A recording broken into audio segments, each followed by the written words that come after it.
Heat can have significant impact on both broilers and layers, resulting in high mortality within a short time. However, there are measures that can be taken to keep them healthy and get optimum production. Poultry beds loses heat by several means, which are not very efficient since they do not have sweat pores. First way to lose heat by broilers or layers is by radiation. The bed's body emits heat to the environment, but the feather covering it limits this process. Secondly is by conduction, and this is when the bed encounters cold surfaces. This is also a limiting factor as the cage beds does not have this method of removing heat properly because of the cage environment. The third is by convection, which is by transferring heat to the circulating air. This method also depends on the efficiency of ventilation system in the poultry house. And lastly is by evaporation. This is through respiration. This still depends on the ambient humidity. You cannot say that poultry beds' ways of losing heat is not efficient. As such, they are very much susceptible to heat stress. On this video, I will give specific ways you can manage your beds for optimal production during heat stress, which is centered on 4 points. Please, I have a very important tip for you in the course of this video, so please don't skip so you won't miss it. What's up, my people? Welcome to Life of a Farmer Love. You can also follow me on my Facebook page at Life of a Farmer Love. I appreciate all my old and new subscribers and my viewers as well. Please, if you are yet to subscribe, kindly click the subscribe button and turn on the bell icon so you don't miss important upload. Like, comment and share for others to benefit. Without wasting your time, let's dive into the main cocoa. Heat can have a huge impact on laying beds when the temperatures rises. Egg producers need to be ready or they will see drop in egg production and high mortalities daily. The egg quality is also affected. You should also know that older beds and heavier beds are more sensitive to heat stress than younger and lighter beds. To get the best for your layers during hot periods, there are 4 management tips you must adhere to minimize the heat impact on your layers. The first is housing management. The rule of thumb in setting up a poultry is that the long axis, which is the length, should be in an east-west direction. The reason for this is that by the time the sun is rising from the east, it will only hit a small portion of the pen, which happen to be the width with less beds. By this time, the sun is not very hot. By mid-noon, when the sun is hot, it will be at overhead of the pen, and this is for long period. This prevents direct sunlight into the pen house. By the evening, when the sun is setting, the weather is slightly becoming cold and the sun intensity is not much.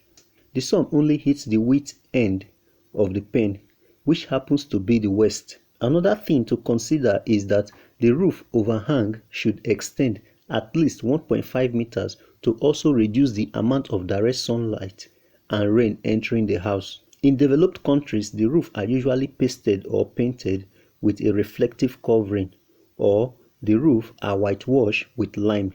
This also helps to reduce the house temperature. Another helpful tip when constructing your poultry or layer pen is to introduce feathers. This is for all, but specifically for those that didn't build their pen in east-west direction. These feathers or wings are quite different from the roof overhang. They are made as extension at a lower level than the roof, preferably a little above the mid-level of the pen. They serve great purpose in keeping the pen cool during hot weather or heat period and still help to prevent rain from entering the pen. The second is water management. During hot weather, poultry beds pant to regulate their body temperature, and there is a higher than normal loss of water because during this period of heat, they tend to drink more water. So enough water must be made available. Not just available, it must also be managed carefully. I will explain in details. Beds increase water intake, so endeavor to provide 3 to 4 times the normal daily amount they drink. Then, do not completely fill the overhead tank during the hot periods. You can also have a tank inside the pen different from the overhead tank. This helps a lot even when administering drugs. This tank can be covered with any form of insulating material to reduce the heat from the roof, or you can paint the cover with reflective cover. Then another thing to manage your water properly is to do flushing of the water. This is a process of removing standing water from the pipes, which will be hot during the day and allow fresh water into the pipes. It doesn't end there. Because they drink more water often in the peak of the heat, you can add ice cubes to the water via the tank. This shouldn't be too much or too cold. This will slow down the heat up of the water in the tank, thereby giving your beds cool water.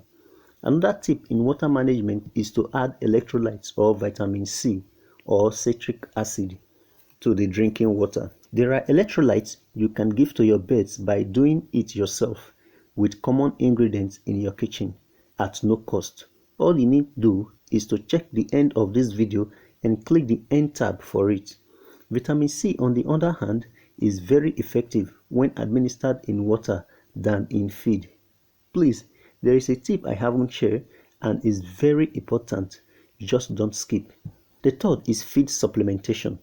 During hotter periods, laying hens reduces feed intake. For this reason, their feed should be supplemented to avoid low egg production. The simple steps to follow is to replace 10 to 15% of feed energy, which is supplied by carbohydrates and proteins, with 1 to 2% vegetable oil and fats. Step 2 is to increase the calcium content of the feed by 1%. Step 3 is to supplement the layer feed with amino acids in line with feed intake. For instance, DL-methionine should be replaced with methionine hydroxyl analog and betaine. Step 4. Vitamin and minerals premix should be increased by 25%, and particular attention should be paid to vitamin C, vitamin A, and vitamin E. One very important aspect I really want you to pay attention to is this step, which is step 4. This is supplementing feed with additives such as symbiotics, phytobiotics, acidifiers, probiotics, and others. All these listed help in elevating heat stress in layers. I already made a video on how to make this yourself. You can check my playlist on organic farming by the end of this video to watch them. After preparing these additives, you can spray them on the feed before feeding to your beds, and any feed you spray must not exceed 24 hours. Step 5 is to feed at specific times. Feeding should be done in the early hours, and it should be 1/3 of the feed that is to be fed for the day, and the remainder of 2/3 later in the day.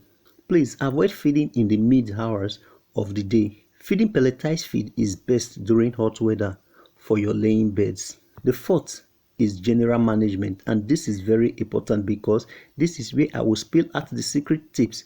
One key point on general management is to avoid certain drugs administration during heat period, as well as certain activities such as vaccination, debaking, and movement of birds to other places. If this must be done, then it should be at midnight or in the early hours when the weather is cool. If medicines are to be administered, it should be cool and fresh all through. Use of medications such as anticoccidiosis drugs should be used with caution during hotter weather, as some medications such as monacin and necarbazine can aggravate heat stress. And now to the secret tip. But first, before you apply this tip, make sure to go and watch the video on heat stress in poultry, how to identify, prevent, and treat heat stress, by using the end tab at the end of this video. The secret tip here is that you should train all your staffs, on how to recognize the main signs of heat stress, and also in cases of heat stress, the emergency approach they will carry out to save the bird. This emergency approach is also stated in that video, which you have to watch. Please subscribe and give this video a like. Don't forget to follow me on my Facebook page at Life of a Farmer Love for regular updates. Please comment, and most importantly, share for others to benefit. Thanks and God bless. See you in my next video. Peace out.